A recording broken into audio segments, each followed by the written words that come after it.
Welcome to the crash course on 1000 years of Prague Castle history. In this video, size matters, because we are going to be visiting what Guinness Book of Records calls the largest castle complex in the world, covering the area of 70,000 square meters, about 7 hectares. It is large and still very much in charge as the seat of the Czech power, dating back to 9th century. Back then, Prague was just rolling green hills and Vltava River, but something was already going on top of this hill. Strange pagan rituals and burials. All of that needed Jesus. And had he come? Not himself, of course, but Christianity was brought here by the Czech Přemyslit dynasty, particularly Boživoj and Ludmila, the first couple that ruled these lands. They equipped their new residence with wooden fortifications, probably a wooden palace, and a small stone church. The ruins later were used as an electric booth. Nowadays, most people just sort of give them a glance and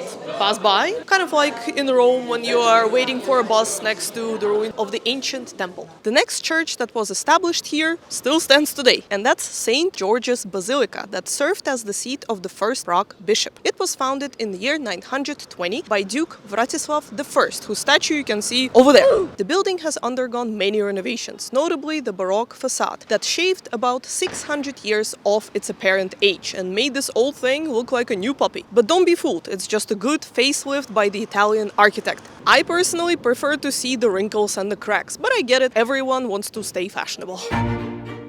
This basilica was a major burial site of the Přemyslit family dynasty. Many dukes and duchesses, including Saint Ludmila herself, rest here after their turbulent lives. Let me tell you, medieval family feuds were nothing like today's TV shows. They featured impalings, castrations, stranglings, and other affectionate expressions of love. Perhaps the most famous rivalry was between two brothers, Wenceslas and Boleslav. The name Wenceslas might ring a bell because of the Christmas carol about good King Wenceslas. That is the man, but he was actually a duke, not a king. A very pious man, not a warrior, but a peacemaker, unlike his brother Boleslav, who had a very different vision for ruling this land. While Wenceslas was building the rotunda to store the first relic of the Saint Vitus that was given to him by Saxon King Henry Fowler after they've negotiated a peace treaty, Boleslav was plotting against him. He decided to invite Wenceslas for a little get-together, and the next morning, when his religious brother went to pray to the church, stabbed him with a dagger. Wenceslas was buried in the Prague Castle and canonized pretty soon afterwards. Tragic, but having a saint in their dynasty was better PR for the Přemyslits than anything else. Soon afterwards, they started acquiring the royal titles and expanding their land and the Prague Castle. In 1060, Spytignev II built a large basilica here, and in 1135, Sobislav I strengthened Prague Castle fortifications, parts of which you can still see peeking through the plaster till today. Přemyslit dynasty was on a roll until an abrupt end when Wenceslas III was assassinated and the whole dynasty died out. Fortunately, there was a princess left, Elizabeth of Bohemia. Beautiful, smart, and apparently a bit histrionic. Some historians say it was a family trait. Elizabeth was married to John of Luxembourg from the emerging European dynasty. Their relationship was rocky, but they still managed to have kids together. The name of the oldest one, Charles IV, can be found on virtually every historical building in Prague city center, as well as 4 marriage certificates. When he first came to Prague, he was horrified at the state of the Prague Castle. No warm duvets or kolache, just holes in rooftops. Thus began decades of construction. Charles IV had to build everything again. New university, new bridge, new town, dozens of churches. But the biggest architectural gem from his reign is hiding in the Prague Castle. Among all Prague Castle features, St. Vitus Cathedral stands out the most. We made a whole video about this cathedral a long time ago, but I won't ask anyone to relive my horrible hair color back then, so here's the summary. To build this enormous cathedral, they had to demolish some old churches that used to stand here. You can still find their remains behind this cage. They were locked up so they cannot run their mouths about what happened. Matthew Ferris was the first architect to be appointed for the construction in 1344, but he was a senior and passed away, so a new one, Peter Parler, had to be appointed. He was much younger and would not bail out of the construction like his predecessor. Peter Parler was a skilled stonemason and probably a genius. What was an impossible task for most, for him was mundane, even without modern cranes and elevators. Sadly, when Peter Parler died, the cathedral was only halfway done, and the construction would pause until later. Much later.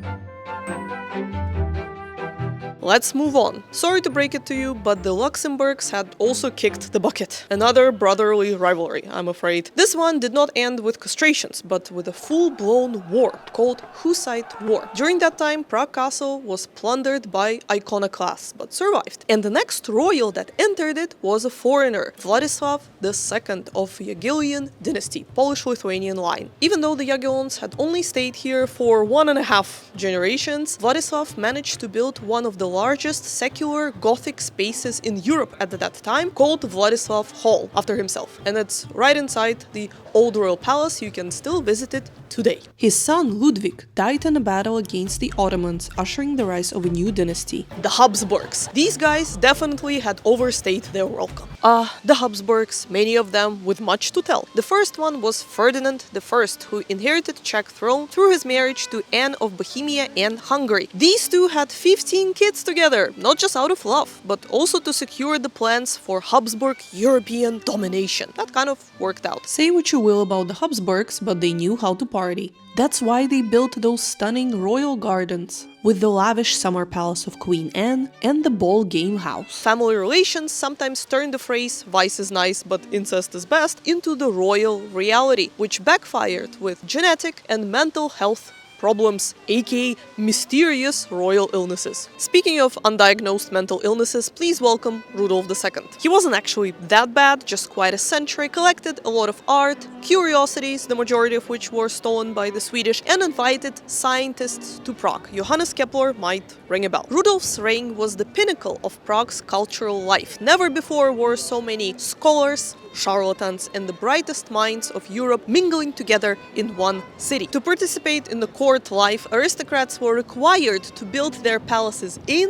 or near Prague Castle. That's why there's so many of them here till today, which is kind of a bummer if you try to learn all of their names for your tour guide exams. Besides the Spanish Hall and the giant gilded letter R on the southern tower of the St. Vitus Cathedral, that stands for Rudolf, of course, and not anything else, there was another mark left in the Prague Castle after the reign of this monarch. I'm of course talking about the Golden Lane. This cute little street was built thanks to the guards who worked in the defense corridor and asked Rudolf II to build their humble dwellings in the arches of the wall. That's why the houses are so small. We visit the free parts of the Golden Lane on our afternoon free Prague Castle tour, and of course we visit the paid exhibitions during our complete castle tour that we run weekly. Link in the description box. After Rudolf II, other Habsburgs ascended the throne, but Prague was not the capital of their empire anymore. They were governing distantly. Everything was smooth until one fateful year, 1618. Imagine being so upset with your government that you just toss them out of the window. Welcome to the defenestration of Prague, a grand Bohemian tradition of expressing political disagreement with gravity's assistance. So in 1618, a group of angry Czech nobles, here they are, stormed into the old royal palace, confronted the royal officials that were representing the Habsburgs, and instead of writing a strong worded letter, launched them straight out the third-floor window. Miraculously, the victims survived,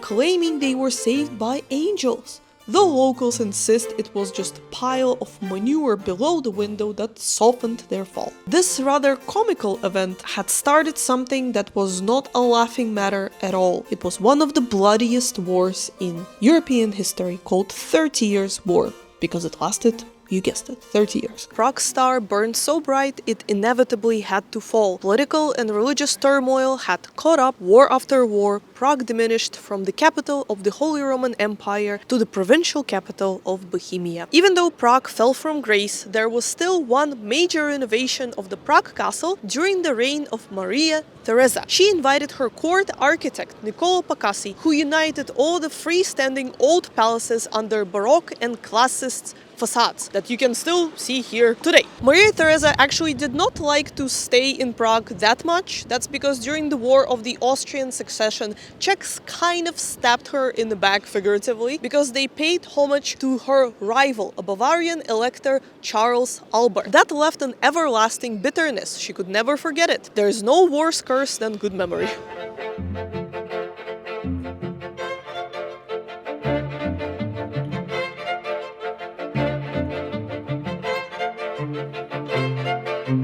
Roll in the nationalist movements of the 19th century. During that time, Czechs had started to feel increasingly more Czech. And then they remembered, wait, we have this cool, halfway done cathedral. How about we finish it? Yeah, Habsburgs did chip in a little bit, but hey, it was one of the first Czech national team projects. Skilled architects, hundreds of stonemasons, and talented sculptors and artists had worked on it together, and voila, it was done. They opened it on the millennial of the death of Saint Wenceslas in 1929. Or so they thought. Later they found out that that's actually was not the millennial. The millennial happened in like 1935, but that did not ruin all the fun, trust me. The most important part is that the cathedral is finally finished. And what about these empty spaces there, you might ask? Pretend you haven't seen anything, okay? Almost forgot. By the time St. Vitus Cathedral was finally completed, there was no old Bohemian kingdom anymore. Instead, there was a new Czechoslovak Republic. First World War has left Austro-Hungarian Empire in shambles, and the first president of Czechoslovakia, Tomáš Garrigue Masaryk, had seized this opportunity and established the independence of the new state. I think he had a pretty similar reaction to seeing Prague Castle when he first walked in. Jesus Christ, how am I gonna get a good night's sleep here? And rolled in the renovations. With the help of the Slovenian architect Jože Plečnik, Prague Castle was transformed from the seat of the monarchy to the seat of the democracy. We can also thank Tomáš Garrigue Masaryk for introducing the Prague Castle Guards that gather crowds every day at noon, as well as for opening Prague Castle for visitors. It is a tradition which is still preserved today. Prague Castle is open from 6 a.m. till 10 p.m. and you can visit it absolutely for free. Moving on to the 20th century. Even though Prague Castle saw no architectural changes during Second World War, its history and importance reached a dramatic climax. In March 1939, Czech lands were occupied by Nazi Germany and Prague Castle was turned into the seat of the Reichsprotectorate. Adolf Hitler even spent a night in the Prague Castle surveying his new possessions. And then a very dark chapter came when Reinhard Heydrich, nicknamed Butcher of Prague, made Prague Castle his seat. He was assassinated during the Operation Anthropoid, but it brought terrible repercussions to Czech people. After the end of the Second World War, Prague Castle became the seat of the Czechoslovakian Communist Party, which mainly used it for its bureaucratic offices, but they also did some restoration work of the St. Vitus Cathedral and this place, which is called Ball Game House. They did allow themselves some creative liberties during the restoration work. Fast forward to 1989, when the Velvet Revolution brought an end to the communist rule. The last Czechoslovakian president and the first Czech president, Václav Havel, was also the first person to use a scooter to get to his office through the long Prague Castle corridors. Václav Havel slightly refurbished the castle according to his taste with the help of the architect Božek Šípek. The first president that actually was elected by the popular vote was Miloš Zeman. He took office in 2013, marking a historic shift in how the Czech Republic chooses its leaders. Known for his outspoken style and wit, Zeman brought new kind of energy to the Prague Castle. The meme energy. It was clear something wasn't quite right with Czech President Miloš Zeman. Jmenuje se aligátor. Excellent export article. European dream does not include the stake in the center of European Commission, which looks like a bubble bomb and tastes like a bubble bomb. Víte, co je to pasy v angličtině? Pusy. Myslím, že se to vyslovuje pusy, ale vím, co myslíte. Kunda. Money, money, money, money, money, it's a rich man's world.